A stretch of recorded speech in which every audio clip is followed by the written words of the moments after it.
आज आपको मैं एक टूर पे जाता हूँ जिसमें आपको मैं दिखाऊँ कि कनाडा कितना एक्सपेंसिव है। अगर आप कनाडा में कमोडिटीज़ में बाय करते हो, कनाडा में किसी भी सुपरमार्केट पे लोकल स्टोर पे जाते हो, तो आपको चीज़ कितनी महंगी पड़ेगी, इसका प्राइस एक महीने पहले क्या था और अभी क्या है। और साथ साथ को मैं एक चीज़ और दिखाता हूँ। ये घर है, आज से 3 साल पहले इस घर का जो प्राइस था ना वो था $75,000 कैनेडियन डॉलर्स। और आज 2024 है, फरवरी का महीना है, 28 फरवरी है। इसका जो प्राइस है वो है आज $3,75,000। So it's that expensive and I will show you at how expensive it is। ये बर्फ़ है, ये मेरे पैर, शूज़ ज़रूर लेके आना, बूट्स ज़रूर लेके आना। और ठंड यहाँ पे अभी बहुत ज़्यादा है, मीन्स इतने नहीं है, it's depend upon person to person.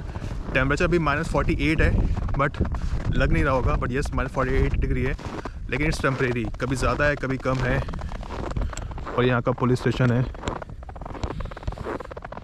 This small place. आपको मैं स्टोर पे ले जाता हूँ और दिखाता हूँ। सस्कैचुअन में ना 3-4 तरह के सुपर स्टोर्स है, मतलब जो कंपनी के हैं, क्योंकि वैसे मोनोपोली यहाँ पे हर चीज़ में है, चाहे एयरलाइंस में हो, चाहे वो यहाँ पे टेलीफोन में हो, चाहे वहाँ पे सुपर स्टोर्स में हो, मीन्स हर चीज़ में मोनोपोली है। और जो यहाँ पे स्टोर्स है वो सिर्फ कोऑप, वॉलमार्ट या कॉस्को ही है। ये पड़ता है वेस्टर्न कनाडा के अंदर, Saskatchewan province, Saskatchewan, Manitoba, Alberta province.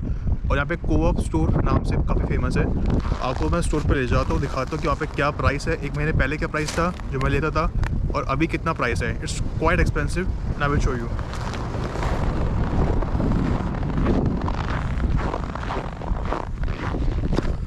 बाकी जगह में इतना कुछ खास है नहीं वैसे, ठीक है। सस्कैचुअन की जो लाइफ है ना बहुत स्लो है, इतनी यहाँ पे पॉपुलेशन नहीं है। मतलब जितनी पूरी GTA एरिया की पूरी पॉपुलेशन है, मींस टोरंटो, ब्रैम्पटन और मिसागा, उतनी पॉपुलेशन पूरे यहाँ के प्रोविंस की है। मींस 15 लाख की पॉपुलेशन है ओवरऑल सस्कैचुअन प्रोविंस की। एक खास बात यहाँ पे और भी है, यहाँ पे ना कभी भी प्राइस सेम नहीं रहता कोई भी कमोडिटी का। मतलब अगर आज $4 है एक ब्रेड का प्राइस है, तो कल $5, $6, $7 प्राइस कम नहीं होता, बढ़ता ही है, कम कुछ नहीं होता यहाँ पे। आइटम देखोगे ना, यहाँ पे जितनी भी आप आइटम देखोगे सारी की सारी इंपोर्ट होती है। यहाँ पे जितने भी एग्रीकल्चर प्रोडक्ट्स है, गुड्स है, इवन मीट भी, सब कुछ इंपोर्ट होता है। कनाडा में इंडस्ट्री वेयरहाउस ना के बराबर है ही नहीं, मतलब यहाँ पे कुछ होता ही नहीं है। जो भी होगा आपको सब कुछ बाहर से ही आएगा, लैटिन कंट्री से, US से, चाइना से, इंडिया से। मैक्सिमम एग्रीकल्चर प्रोडक्ट्स यहाँ पे नॉर्थ अमेरिका या साउथ अमेरिका कॉन्टिनेंट से ही आते हैं, मीन्स लैटिन कंट्री से ही आते हैं। पहले मैं एक बार बैंक में हुआ तो मुझे बैंक में आपको काम है, बैंक में हुआ तो उसके बाद मैं आपको कोऑप का स्टोर पर ले जाता हूँ, दिखाता हूँ कि वहाँ पे क्या एक्चुअल में प्राइस है और क्या इसके रेट्स है। मुझे अभी पैसे डिपॉजिट करवाने थे इस रॉयल बैंक ऑफ कनाडा में। अच्छा, बैंक की यहाँ पे खासियत बताता हूँ कि यहाँ पे बैंक में जॉब करने के अलावा कोई एग्ज़ाम क्लियर नहीं करना होता, आपको सिर्फ सर्टिफिकेशन की रिक्वायरमेंट होती है एंड आप आराम से इंटरव्यू दो और आपको आराम से जॉब मिल जाती है। तो so not a big deal. अगर आप स्टडी वीज़ा पे भी हो, स्टूडेंट भी हो ना, इंटरनेशनल स्टूडेंट भी हो, तब भी बैंक में जॉब कर सकते हो आराम से, आपको वैसे भी मिल जाती है। अगर आपके पास सर्टिफिकेशन हो गई तो आपको एक प्रॉपर पोजीशन मिल जाएगी और आपको जो पर वेज के हिसाब से जो अमाउंट मिलेगा वो ज़्यादा मिलेगा। अभी ये जो कोऑप स्टोर जिसकी मैं बात कर रहा हूँ, अब इसके अंदर मैं जाऊँगा और आपको दिखाता हूँ कि अपना क्या प्राइस का अमाउंट है, जो एक महीने पहले क्या था और अभी क्या है इसका अमाउंट। तो ये चिप्स का पैकेट है, उसका प्राइस है, अगर मैं 2 लेता हूँ तो मुझे पड़ेगा $8 का plus taxes. Same goes to all the chipses, सबका प्राइस ऑलमोस्ट सेम ही है। लेकिन अगर मैं ये सिंपल 4 चिप्स लेता हूँ तो मुझे 8, अगर मैं पीस लेता हूँ तो वो $10 का पड़ेगा। अगर मैं एक लेस की रिगार्डिंग बात करूँ तो मैं अगर 3 पैकेट लेता हूँ तो इट विल कॉस्ट मी $10। और यही सेम चीज़ अगर मैं इसकी बात करूँ चीटोस की, तो मुझे 2 पैकेट पड़ेंगे $9 के, तो इट्स क्वाइट एक्सपेंसिव। पहले यही प्राइस यहाँ पे $9 के 3 पैकेट थे और अब 2 है। मतलब जो आपको प्राइस अभी दिखा रहा हूँ ये सारे प्राइस बढ़े हुए हैं। अगर मैं सिंगल पीस लेता हूँ एक लेस का पैकेट तो मुझे पड़ेगा $6.49 का, इट्स क्वाइट एक्सपेंसिव।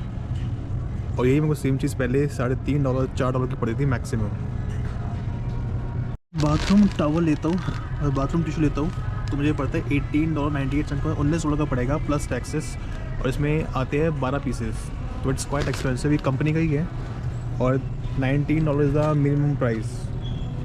ये जो मुझे पड़ेगा $13 का। और इसके जो टिश्यूज़ है भाई छोटे टिश्यूज़ है, बाकी हैंड वॉशर भी हो गए, बाथरूम के भी हो गए, ये तो हो गए हाथ हैंड को यूज़ करने वाले। बाकी जो पहले दिखाया था बाथरूम टिश्यूज़ थे।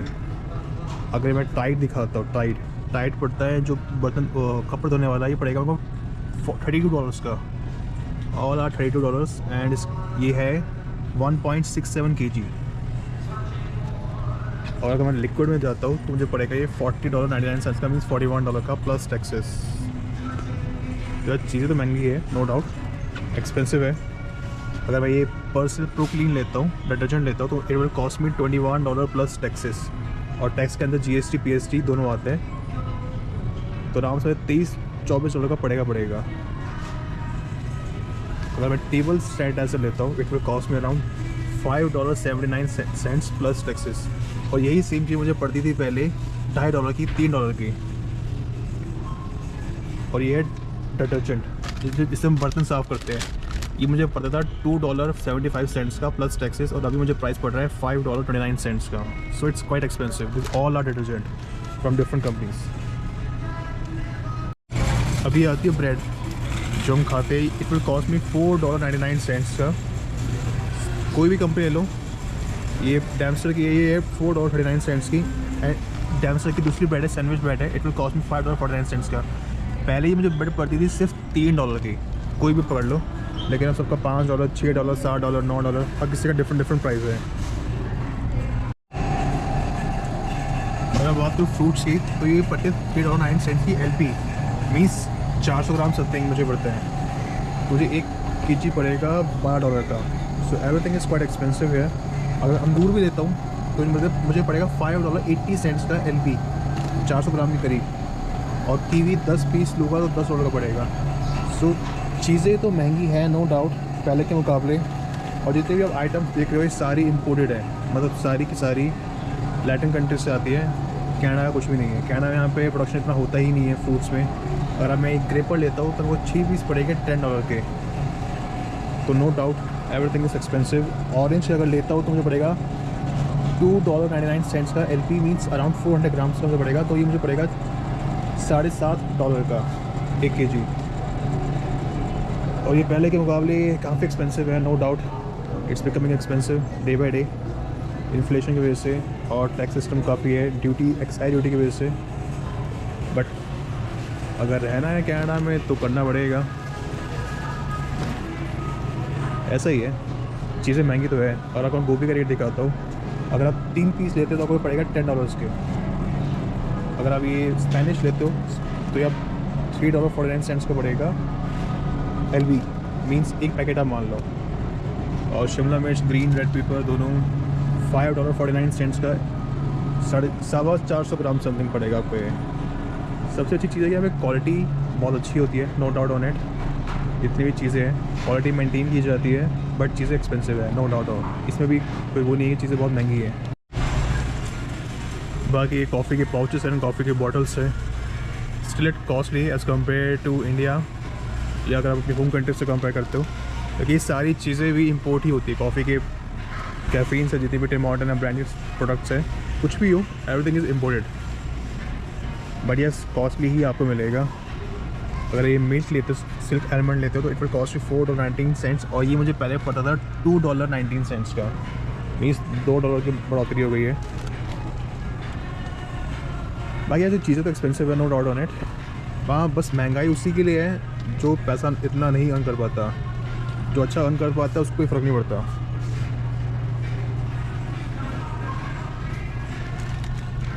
ये कॉर्नफ्लेक्स है, इट विल कॉस्ट यू $8.79। ये सारे डिफरेंट तरह के कॉर्नफ्लेक्स हैं, डिफरेंट कंपनीज हैं, डिफरेंट फ्लेवर्स है, chocolate, vanilla, strawberry, every is having a different price. अब मैंने 2 कुरकुरे के पैकेट लिए हैं एंड एक चिटूस का पैकेट लिया है, और मैंने 4 चॉकलेट लिए and it will cost me around $49.50। So it's that expensive. अगर ये चीज़ मैं 1 महीने पहले लेता ना, 1 महीने पहले, 2 महीने पहले, तो मुझे ये सिर्फ $18-20 में पड़ता, तो इतना महंगा है। अब आपके माइंड में होगा कि $4 है, $3 है, $5, $6 है, इतना क्या ही है, फ़र्क पड़ता है, हर एक $1 से $2 से फ़र्क पड़ता है। जिसकी इतनी इनकम नहीं होती है, तो अगर आप स्टूडेंट हो, देखो यार ऑब्वियस ये बात है, इतनी अपॉर्चुनिटीज़ नहीं है, जॉब्स नहीं है। अगर आप स्टूडेंट हो तो आपको बहुत सोच समझ से खर्च करना पड़ता है, और यहाँ पे मैक्सिमम 70-80% बच्चे ऐसे हैं जो पूरे एक दिन में सिर्फ एक ही बार खाना खाते हैं, क्योंकि ऐसा नहीं कि वो टाइम मिलता नहीं है, मजबूरी है। पैसे बचाने होते हैं। तो बहुत सारे हर किसी के अपने अपने रीजंस होते हैं। और सस्कैचुअन में भी मैं जहाँ पे हूँ, यहाँ पे जैसे ऑटोमेटिकली बहुत एक्सपेंसिव है। इवन ओंटारियो ब्रिटिश कोलंबिया से भी ज़्यादा एक्सपेंसिव यहाँ पे जैसे मिलती है। अभी मैं ये सोच रहा था, जब इंडिया में महंगाई होती है, कुछ चीज़ें बढ़ जाती है, किसी भी पर्टिकुलर आइटम का भी प्राइस बढ़ जाता है, तो लोग किसी पागलों की तरह सड़क पर दौड़ देते, प्रोटेस्ट करते थे कि चीज़ें महंगी हो गई है, ये हो गया, वो हो गया। इवन चीज़ का एक कमोडिटी का प्राइस 1 रुपये भी बढ़ जाए, इंडियन रुपीज़ में 2 रुपये भी, 3 रुपये बढ़ जाए, तो लोग पागल होते थे। लेकिन यहाँ पे हर एक कमोडिटी का, हर एक चीज़ का प्राइस बढ़ा। यहाँ पे कोई MRP नहीं होता, मैक्सिमम रिटेल प्राइस नहीं होता। आप कोई भी आइटम किसी भी प्राइस में बेच सकते हो, जो कंपनी चाहे, जो कंपनी का मन करे। कोई भी आइटम का कभी भी प्राइस सेम नहीं होता। मीन्स आज अगर $3 है तो अगले दिन 4, 5, 6 कुछ भी हो सकता है। मैंने ज़्यादा बड़ी वीडियो इसलिए नहीं बनाई क्योंकि ना होता क्या है कि प्राइवेसी का यहाँ पे बड़ा इशू होता है। भैया आपने ये वीडियो बना रहे हो हम आपसे बिना परमिशन लिए हुए, इसलिए मैंने वीडियो बहुत छोटी बनाई। बट यस, आपको मैं एक आइडिया दे रहा था कि चीज़ें यहाँ पे बहुत एक्सपेंसिव है। अगर कोई भी आइटम लेनी हो ना, तो डॉलर मार्ट होता है, डॉलरामा होता है, वहाँ से आइटम लो, वहाँ से कोई भी कमोडिटी लो, तो आपको वहाँ से बहुत सस्ता पड़ेगा एज़ कम्पेयर टू किसी भी वॉलमार्ट, कोस्को या किसी आप कोप स्टोर से जाते हो। इवन आप AG फूड से जाते हो, वहाँ से आपको बहुत सस्ता पड़ेगा एज़ कम्पेयर टू आप किसी भी स्टोर से लेते हो। तो by any kind of product from dollar mart या डॉलरामा, वो बात अलग, आपको वहाँ पे सारी आइटम्स नहीं मिलेगी, लेकिन आपको बेसिक आइटम्स वहाँ पे मिल जाएगी।